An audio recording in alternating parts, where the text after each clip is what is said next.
Tensions erupted this morning in a packed Dallas courtroom as actor Matthew McConaughey faced off with a skeptical Senate Finance Committee and a dismissive judge.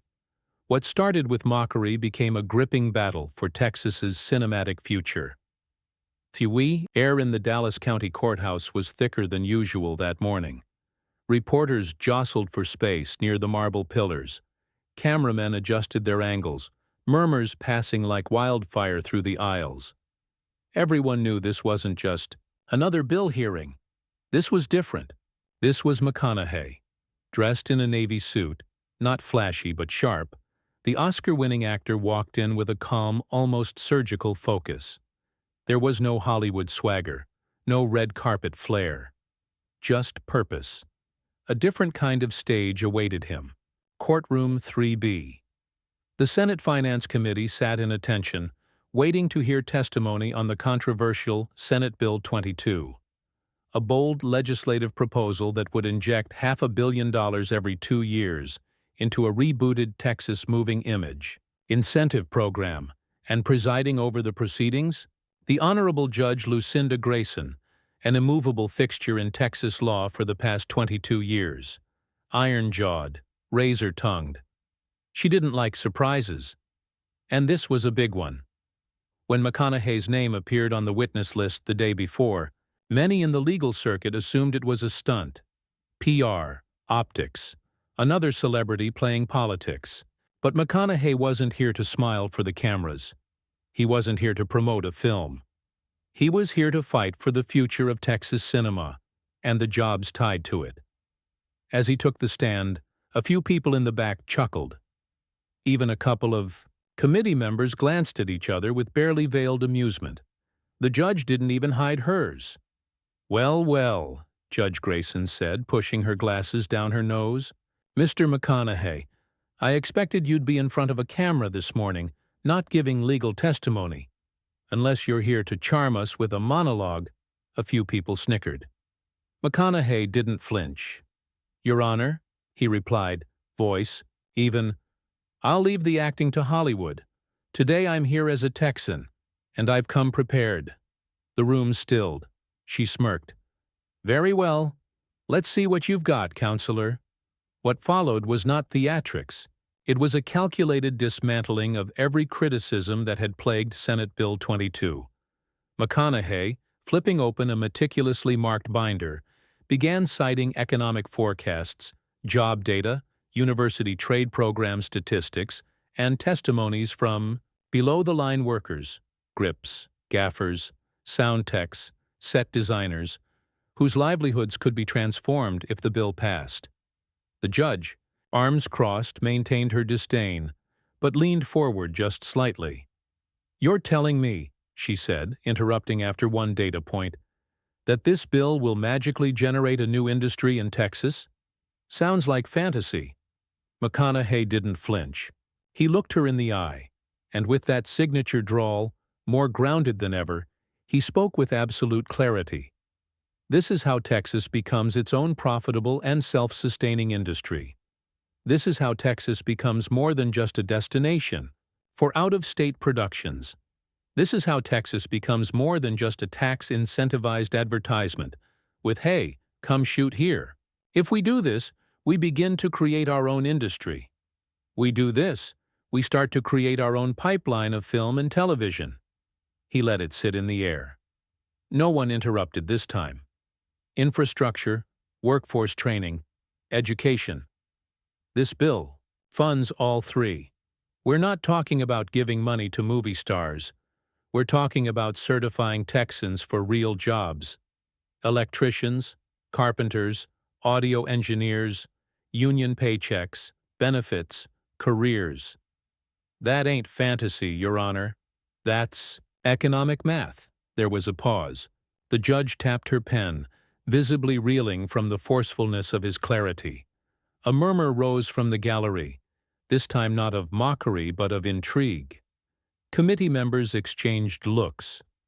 One senator even flipped back to the beginning of the bill for a second glance. But Grayson wasn't done. Her eyes narrowed, voice edged with venom.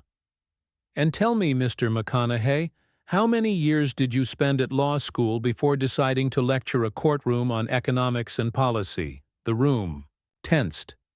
Didn't need law school to understand that this courtroom, this system, doesn't belong only to lawyers, he said calmly. It belongs to the people it affects. I read the bill. I read the projections. And I've talked to the folks whose jobs depend on this.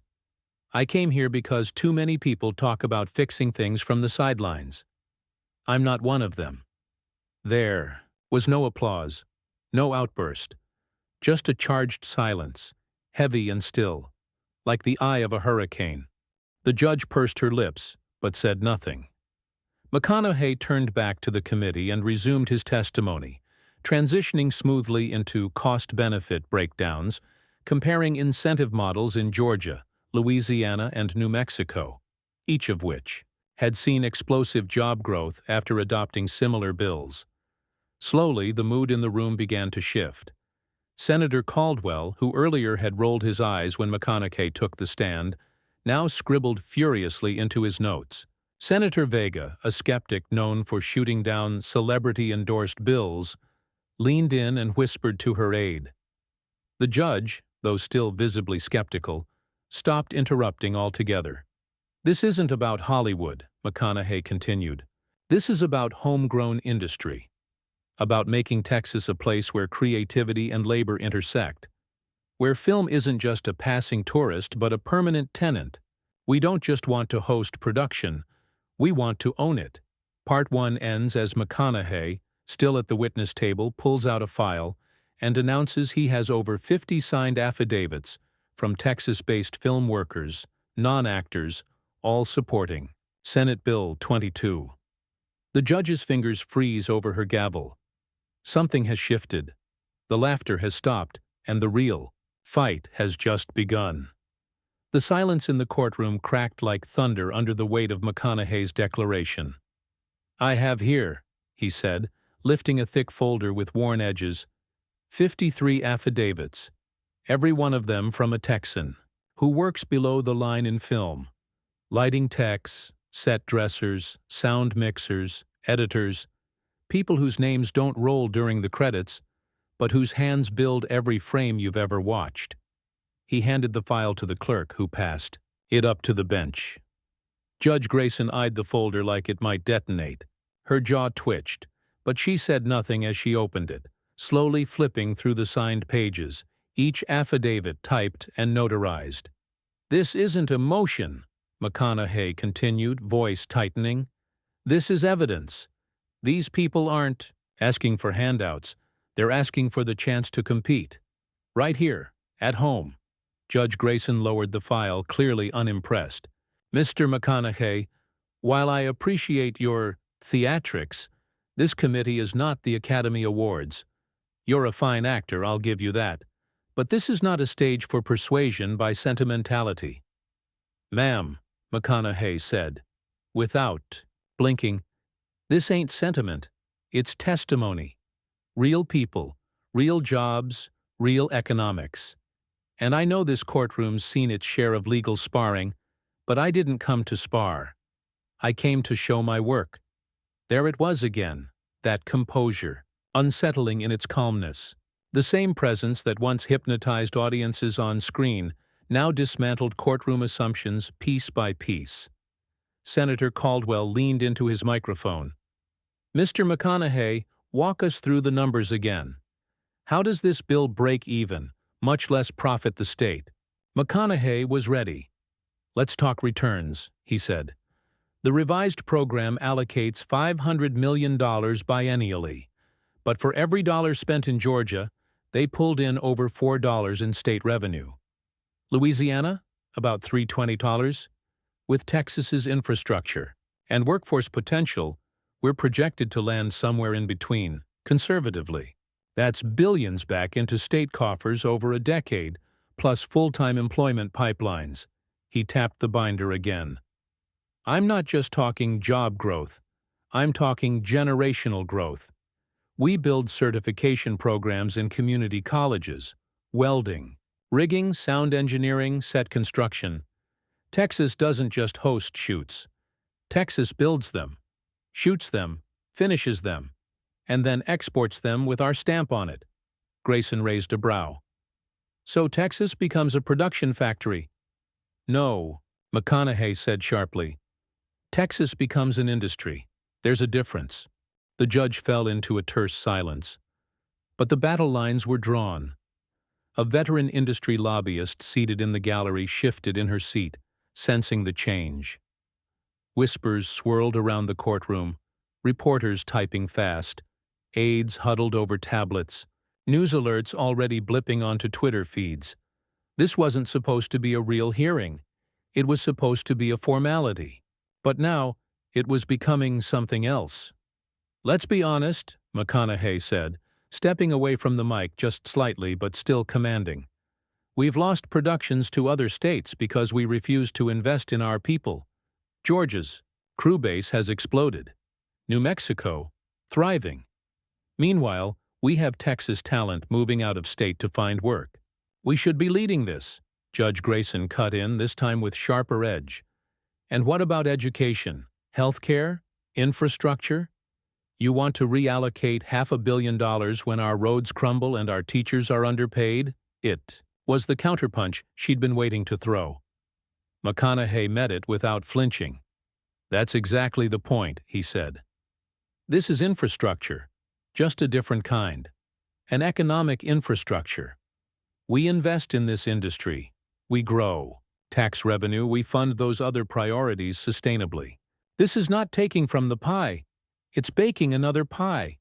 Senator Vega nodded slowly. Her aide scribbled a note.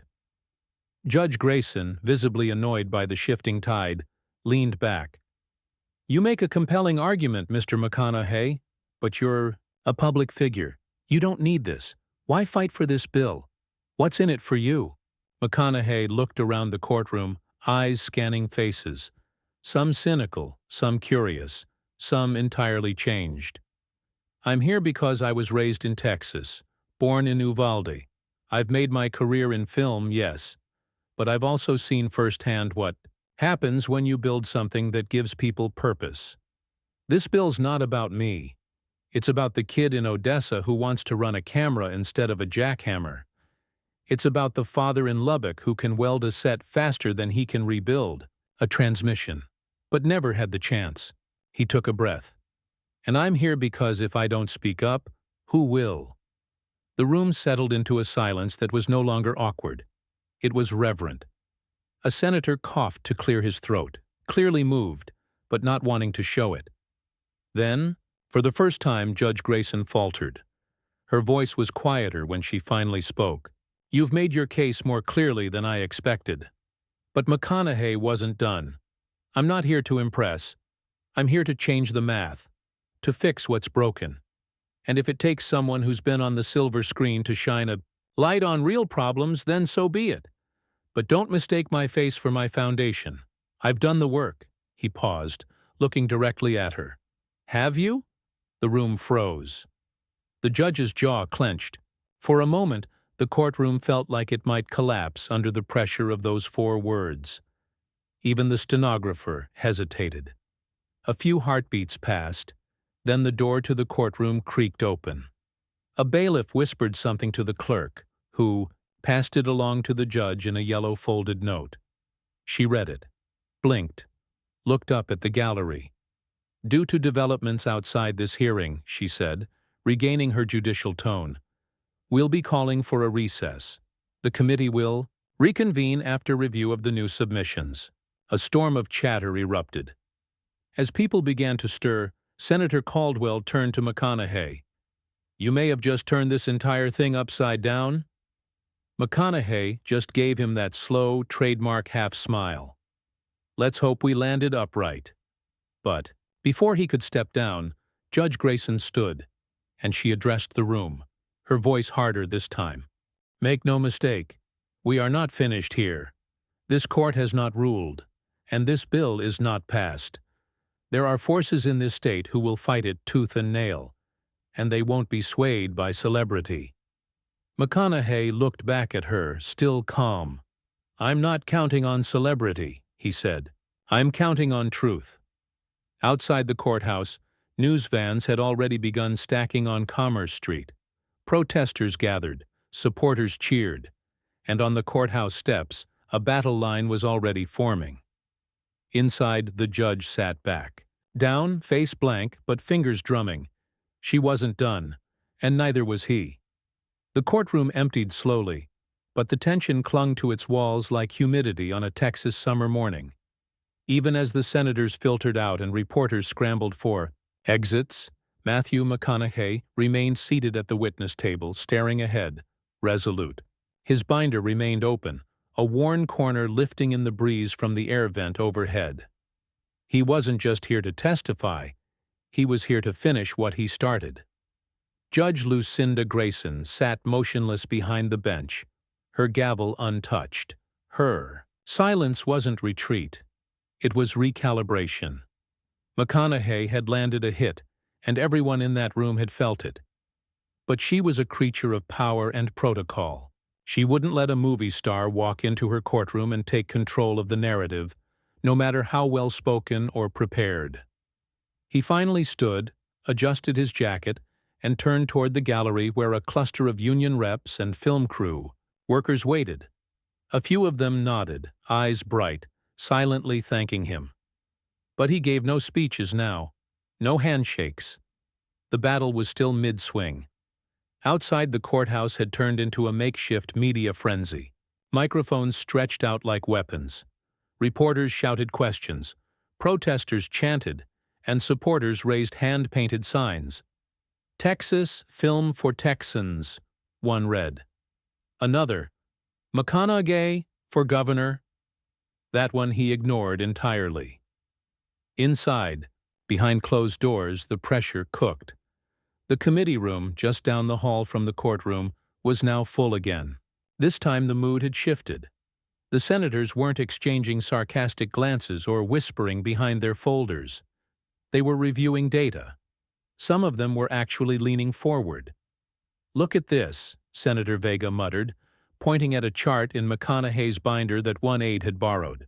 Georgia pulled $4.4 billion in direct spending last year from production, and they started smaller than us. Senator Caldwell adjusted his glasses. "Yeah, but they had a legislature that cooperated. We've got egos, land lobbyists, and a judiciary that still thinks actors are clowns." Vega raised an eyebrow. "Did he seem like a clown to you?" "No," Caldwell admitted quietly. "He seemed like a damn bulldozer." Meanwhile, back in chambers, Judge Grayson stared out the tall window behind her desk. Dallas spread out in the distance, glass towers, billboards, construction cranes slowly cutting across the sky. She could feel something unspoken slipping. From her grasp, her clerk entered without knocking. "Judge, press is asking for a statement." Grayson didn't turn. "Tell them the court doesn't make policy. We interpret it." "Understood." Also, the lieutenant governor's office called. "Twice. They're watching the hearing." Grayson's shoulders stiffened, so this wasn't just a viral moment. It had gone beyond courtroom drama. It had become politics. She turned, then pulled up the affidavits McConaughey had submitted. She flipped through page after page, pausing on one from a grip named Jose Alvarez, out of San Antonio, a third-generation construction worker who switched to rigging for indie films to support his family. Another from a makeup artist who trained herself on YouTube, got certified, and now freelanced across Texas, but always had to chase jobs to Louisiana. By the fourth page, the judge's mouth had tightened. The stories were real. Too real to ignore. Back in the committee chamber, McConaughey had returned. His jacket was off now, shirt sleeves rolled to the elbow. He stood at the head of the table with a dry erase board behind him, drawing a diagram. Georgia's incentive structure, a flow of funds and tax breaks, compared to Texas's currently fragmented system. He wasn't grandstanding, he was teaching. "This is where we lose them," he said, circling a gap in the diagram. "No continuity, no commitment, no guarantee that a crew can work more than one quarter without leaving the state." Senator Vega leaned forward. "What happens if we plug that hole?" Retention, McConaughey said, eyes steady. Stability. You give workers reason to stay. You give studios a reason to build. And not just temporary sound stages, permanent infrastructure. Production houses, post facilities, animation labs, every dollar invested recycles into new sectors. We're not just talking cameras, we're talking electricians, carpenters, caterers, transport. Senator Caldwell finally muttered, "Damn. You really did your homework." McConaughey just shrugged. "I'm not here for applause. I'm here because the people who wrote those affidavits don't get invited to testify. But they matter, more than most." It was then that the door opened, and Judge Grayson entered. The room stiffened, her heels clicked against the polished wood floor. Her robe, once a banner of invulnerability, now looked heavy. She didn't look angry. She looked wary. "I'm invoking an extraordinary judicial privilege," she announced, her voice firm. "Since this committee is operating under shared jurisdiction with the Judiciary Subcommittee, I'm exercising my right to deliver final remarks before this bill moves forward." McConaughey didn't blink. He stepped back, folded his arms. The room quieted.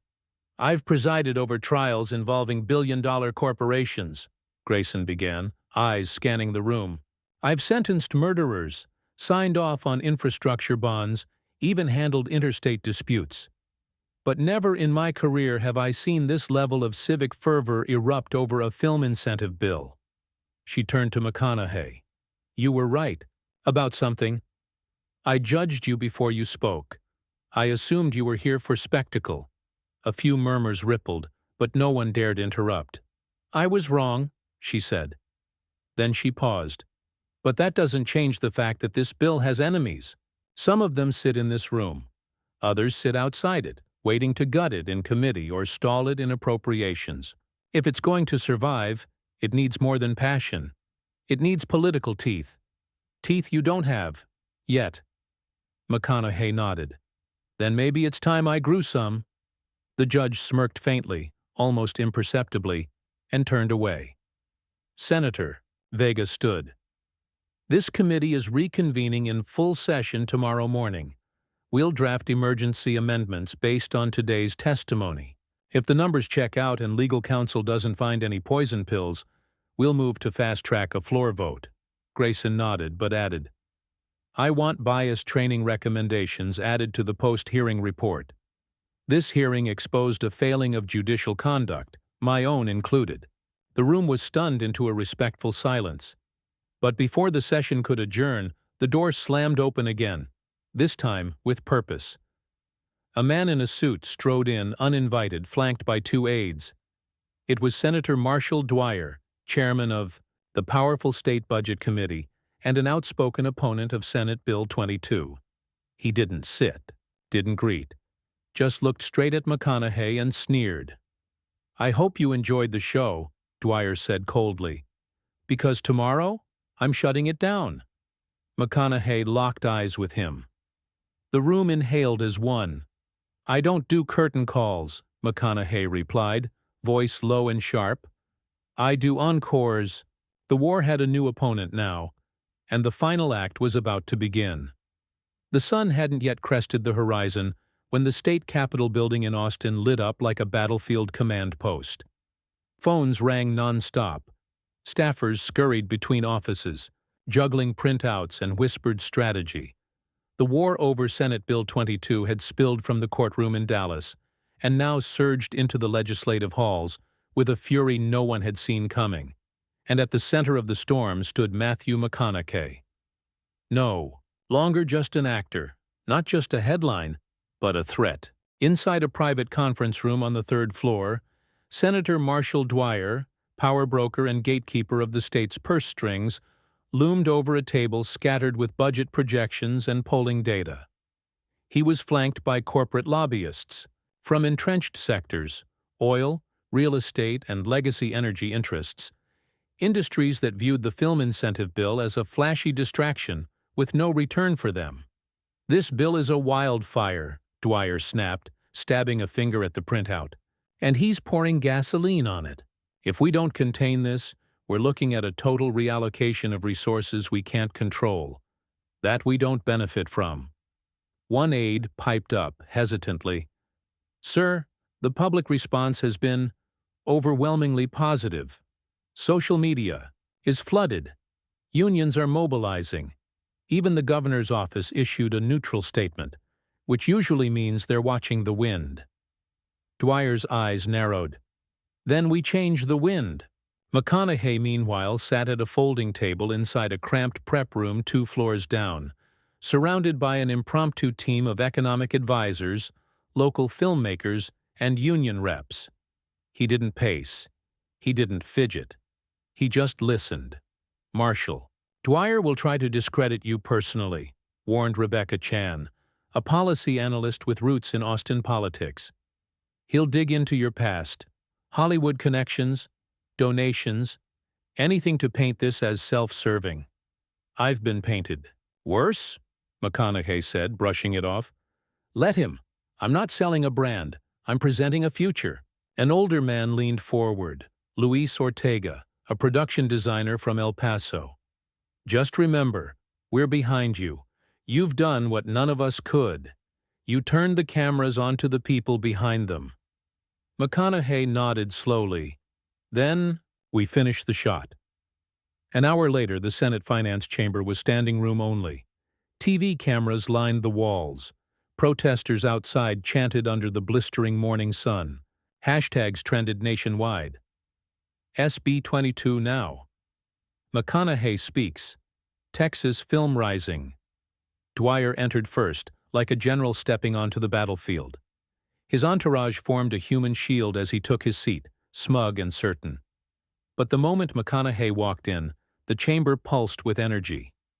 No tie. Sleeves rolled again. Calm, composed, and without pretense. The same way he'd walked into a courtroom days earlier, but this time he didn't come alone. Behind him trailed a line of Texans. A grip from Laredo, a hairstylist from Corpus Christi, a camera operator from Abilene. Real faces, real stories, no agents, no press managers, just the people this bill would empower. The hearing began with a bang. Senator Dwyer took the floor first. "Ladies and gentlemen," he said, voice booming with well-practiced gravitas, "I want to remind you that our job here is not to be dazzled. It is not to be seduced by narrative or charm.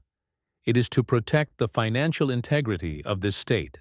He turned toward McConaughey without naming him. "And while I appreciate the effort of certain individuals to play policymaker, I would remind the committee that the real world is not a movie set. Jobs don't appear because you give a rousing speech. Revenue doesn't generate from hope. And our tax dollars are not props to be thrown around for applause." Murmurs rippled through the room, but McConaughey stood, uninvited, unshaken. "I'd like to respond to that if I may." Dwyer smirked. "Of course you would." McConaughey stepped to the center of the room. "No, Senator, this isn't a movie. It's real life. And in real life, when industries collapse, when jobs vanish, when states lose out to more forward-thinking neighbors, people don't get second takes. They get foreclosure notices. They get laid off. They uproot their families." He paced slowly, measured. "You want to talk about protecting the state's financial integrity? Then let's talk numbers. Not insults, not assumptions. You say this is fantasy. I say it's already happening in Georgia, Louisiana, New Mexico. They didn't gamble. They invested. And they're winning." He pulled a page from his binder, held it up. "This is a case study on Atlanta's film workforce. Since 2008, they've seen a 250% increase in below-the-line job growth. Thousands of union jobs, middle-class wages, full-time employment. That's not a movie script, that's data." Dwyer leaned back in his chair, unimpressed. "Data can be cherry-picked. Then let's pick the whole damn orchard." McConaughey shot back. The room went silent. He turned to the committee. "I'm not asking you to believe in me. I'm asking you to believe in them, the people who've never gotten the microphone, the ones who build the bones of every production. And never get credit. You pass this bill, you don't just bring film to Texas, you keep it here. He gestured to the workers behind him. We build infrastructure. We fund training programs. We create a system where a working-class Texan can get certified, get hired, and build a career that keeps them off unemployment. This bill doesn't create dependency. It creates dignity. Senator Vega turned toward Dwyer. Senator, with respect, can you refute any of these numbers? Dwyer frowned. We haven't had time to verify them independently. McConaughey stepped in again. You've had years to study this. It's just never been packaged in a way that forced you to listen. So here I am. Forcing it. The tension. Escalated. Dwyer, cornered and humiliated in front of cameras, made his move. I move that this bill be tabled for further study until after the next fiscal year. Gasps. Senator Caldwell's eyes narrowed. That would kill it, Marshall. We all know that. I'm not here to rubber stamp celebrity passion projects, Dwyer spat. McConaughey took a single step forward. Then don't. Stamp a working future instead. A beat of silence. Then, Senator Vega raised her mic. I move to override the table motion. This committee will vote today. Dwyer snapped, out of order. But it was too late. The motion had passed. The gavel came down. The vote was happening, and not a soul in that room knew which way it would fall. Outside, the chants grew louder. Inside, the stakes had reached their peak. And as McConaughey stood tall in the center of it all, one truth echoed through the chamber like a silent thunderclap. This was no longer just about film. This was about Texas itself. And the clock was ticking. The chamber was locked in a quiet more deafening than any outburst. A tension so sharp it felt like it could draw blood. All eyes now shifted toward the digital display above the dais. The scoreboard of democracy. 12 names, 12 votes. A binary choice that could either launch a new era for Texas or preserve the status quo. Matthew McConaughey stood in the center of the room, his fingers lightly pressed to the edge of the table, knuckles white. He wasn't breathing like an actor awaiting applause. He was breathing like a man who had placed his entire reputation and the dreams of thousands on the edge of a political knife. The clerk called the roll. Senator Caldwell? Aye. Senator Vega? Aye. Senator Holtz? No. And so it continued. Each name a tick of the clock, each vote a building storm. When the final name was read, the chamber held its breath. The screen flickered. A soft, mechanical ding sounded above. Ayes. 5 nays motion. Carries. Senate Bill 22 advances to full vote. The moment shattered like glass underfoot. Applause erupted. Not just polite clapping, but full-throated, eruptive, relief-soaked cheers. Some staffers stood. Union reps embraced. Reporters dashed. From the room, already calling in the breaking news. And McConaughey? He didn't cheer. Didn't smile. He just exhaled. A slow, deep release of months of strategy, years of silent frustration, and generations of overlooked workers whose voices had finally been heard. Senator Dwyer stood, red-faced and flustered, his pride wounded more than his politics. This is a mistake, he growled. Mark my words, this will be a disaster. McConaughey turned, voice low and level. Then let the results prove me wrong. I'll take that bet. Dwyer stormed out, his entourage scurrying behind him already, plotting the next battle. But the tide had turned. The numbers had spoken, and this time the future had won. Judge Lucinda Grayson appeared at the back of the room just as the last votes were announced. She hadn't planned to return, but something in her couldn't stay away. She approached McConaughey quietly as the room began to thin, her eyes studying him not with disdain, but with reluctant admiration. You changed the weather, she said simply. I didn't, he replied. They did. I just gave it a forecast. She offered a faint smile, one corner of her mouth curling almost despite herself. I owe you an apology, she said. For what I said in that courtroom. For what I assumed. McConaughey nodded. I didn't take it personal. But it was, she said. And I'm going to fix it, starting with a motion to require judicial bias training for all court officers statewide. His brow lifted slightly, genuinely surprised. That'll do more good than any apology. You? Sure you're not running for office? She asked, only half joking. No, ma'am, he replied with a smirk. Politics is too cutthroat for me.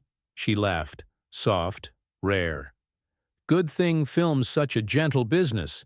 The full floor vote took place 5 days later. This time, the rotunda was packed wall to wall.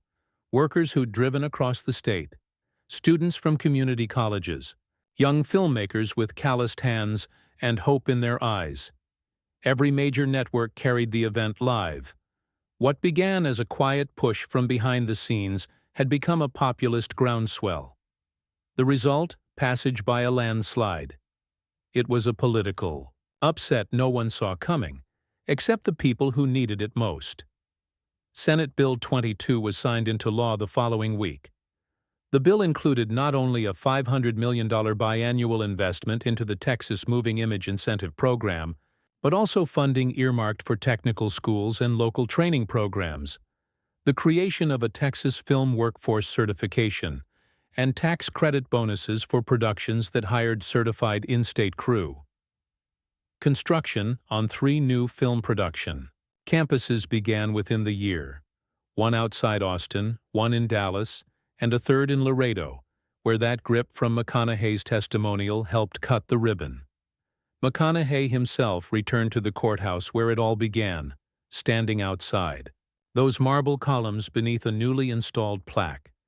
This courtroom became a stage for truth when justice listened. The judge who once mocked him presided over the ceremony, this time offering nothing but praise. National media followed the story for months. Op-eds debated the McConaughey effect. Other states scrambled to match the incentive model. Georgia revised its policies to stay competitive. California opened a commission to study labor drain to Texas. But for McConaughey, it wasn't about the headlines. One night, months later, he sat alone on the edge of a half-built soundstage just outside Fort Worth. The steel beams still raw, the concrete just poured.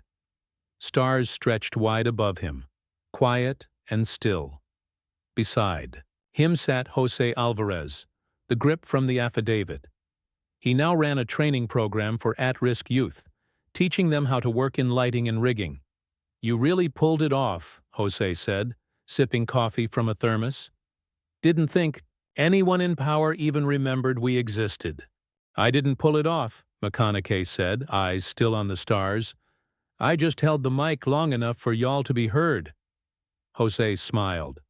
Still, man, not bad for a pretty boy who should have stayed on camera. McConaughey laughed, deep and full. All right, all right, all right. They sat in silence for a while after that. The soundstage skeleton creaked in the wind. Nearby, welders were working late, sparks throwing light into the dark like fireflies. A new industry was being built. A new story was being written. And Texas? Texas wasn't just a backdrop anymore. It was the star.